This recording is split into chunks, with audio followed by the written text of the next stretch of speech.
नमस्कार, बहुत बहुत स्वागत है आपका विंध्या टाइम्स में। मेरा नाम है आयुष आनंद। मध्य प्रदेश देश की पहली सुसाइड प्रिवेंशन पॉलिसी यानी कि आत्महत्या रोकथाम पॉलिसी लाने जा रहा है। इस पॉलिसी के निर्माण के लिए चिकित्सा शिक्षा विभाग ने एक उच्च स्तरीय टास्क फोर्स का गठन किया।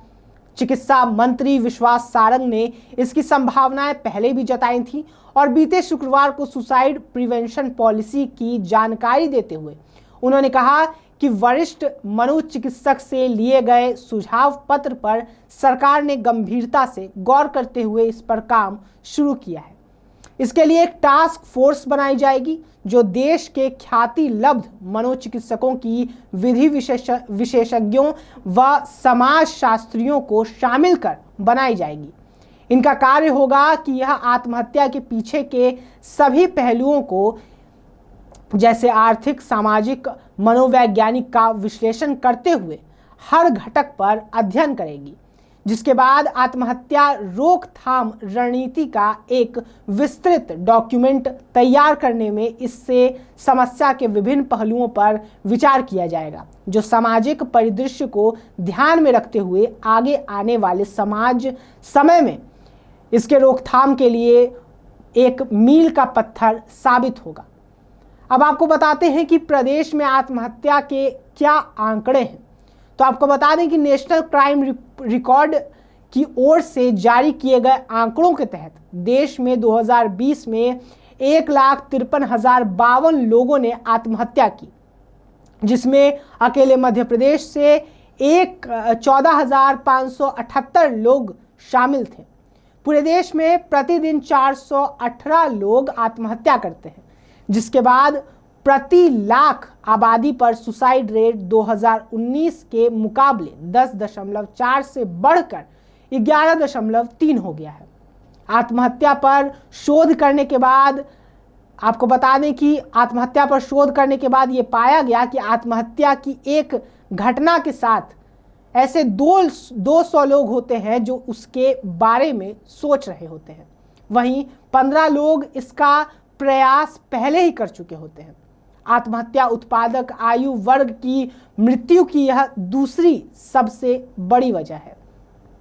इन आंकड़ों के सामने आने से लोग सोच में हैं कि आखिर इसे प्रिवेंट कैसे किया जाए, और इसी को देखते हुए अब यहाँ प्रिवेंशन पॉलिसी लाई गई है। आपको बता दें कि कुछ प्रयास और नीतियों के जरिए हम इन मौतों को रोक सकते हैं, और इस पॉलिसी की यही मंशा है कि इस पॉलिसी के आने से ज़्यादा आत्महत्याओं का रोकथाम किया जा सकता है। बहुत बहुत धन्यवाद।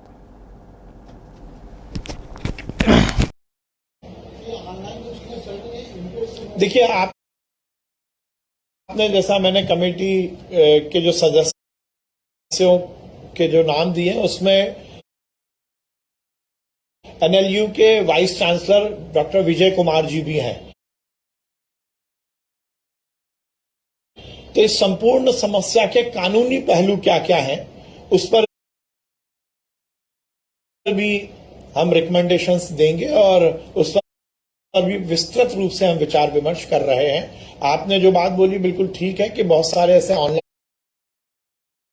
गेम्स भी हैं और बहुत ऐसी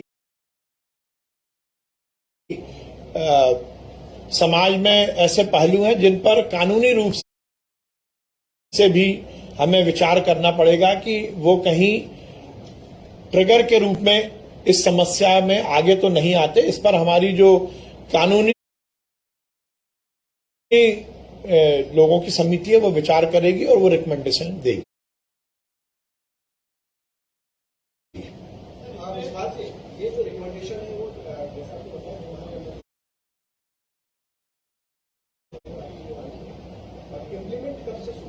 देखिए, 2 महीने के अंदर हमारी सब कमेटीज जो है वो देगी विस्तृत रूप से। तो इसके डॉक्यूमेंट बनने में अभी थोड़ा समय लगेगा। डॉक्यूमेंट बनता है, उसके बाद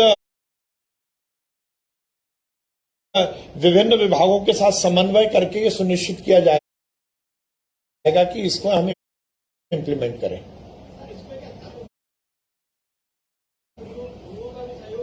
जी, निश्चित रूप से अध्यात्म एक बहुत बड़ा विषय है और हमारा स्कोप ऑफ वर्क में वो है धर्म गुरुओं के माध्यम से इस पूरी समस्या के प्रचार प्रसार और उसकी काउंसलिंग के लिए उनका उपयोग हो सके, इस पर हम काम कर रहे हैं।